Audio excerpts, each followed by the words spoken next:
say about guardian angel. Guardian angels are chosen by God Himself and remain with us constantly.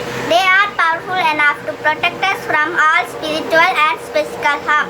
Although God may allow us to experience some harm or temptation caused by this world, for His glory and our ultimate spiritual good. Angels are not deceased human beings. We can have relationship with our deceased loved ones who are saints in heaven. They continue to love us, pray for us, and even help us. Saints have been known to appear to us, but does not make them angels. An angel is created as an angel.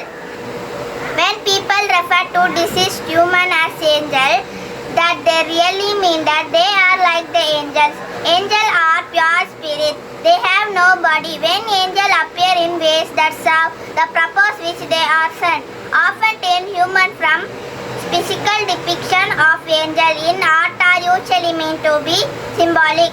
Wings indicate speed as angels are not limited by time and space, and so they appear to move very quickly. So friends, make it a habit to pray to guardian angels to protect us from all evil.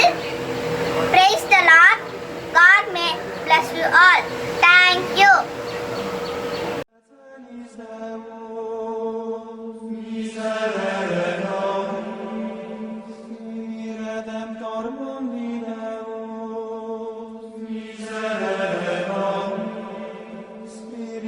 Sancte Deus, miserere